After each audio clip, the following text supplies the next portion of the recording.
श्रीमद् भागवत का आरंभ ब्रह्म सूत्र से हुआ है। ब्रह्म सूत्र में पहला सूत्र है अथातो ब्रह्म जिज्ञासा और दूसरा सूत्र है जन्माद्यस्य यतो। तो इस ब्रह्म सूत्र से ही श्रीमद् भागवत का आरंभ है। इसका मतलब है कि श्रीमद् भागवत जो है वह ब्रह्म सूत्र की ही व्याख्या है, क्योंकि भागवत को पुराण तो कहा ही है, अष्टादश पुराणों में भागवत की गणना है। भागवत को ग्रंथ भी कहा है और भागवत को शास्त्र भी कहा है। यद्यपि शास्त्र अलग होते हैं, पुराण अलग होते हैं और मीमांसा आदि ग्रंथ आदि अलग होते हैं, लेकिन भागवत एक ऐसा अद्वितीय पुराण है कि जिसको पुराण तो संज्ञा है ही, ग्रंथ भी कहा है और स्मृति या संहिता भी जिसको कहा है। पारमहंसायाम संहितायाम, तो परमहंसों की यह संहिता है। संहिता माने वेद का हिस्सा, वेद का भाग। ग्रंथ किसे कहते हैं? जो हमारे हृदय के अज्ञान की ग्रंथि को खोल दे उसे ग्रंथ कहते हैं।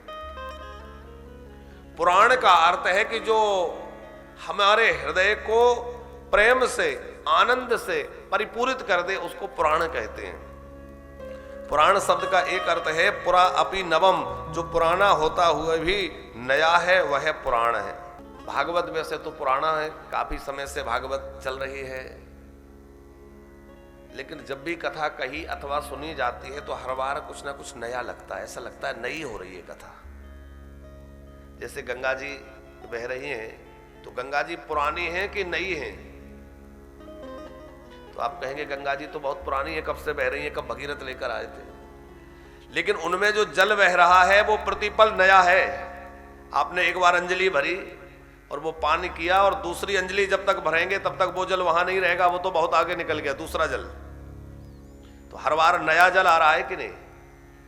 तो गंगा जी बहुत पुरानी है फिर भी नित्य नया जल आ रहा है। उसी प्रकार भागवत है तो सनातन ग्रंथ, लेकिन नित्य नए नए भाव आ रहे हैं और नए नए अर्थ प्रकट हो रहे हैं। ये पुराना होते हुए भी नया है। उस ब्रह्म की प्राप्ति कराने का सर्वश्रेष्ठ साधन है, इसीलिए इसका आरंभ ब्रह्म सूत्र से हुआ है। उस परमात्मा को, उस ब्रह्म को जानना है, पाना है, तो श्रीमद् भागवत सर्वश्रेष्ठ साधन है।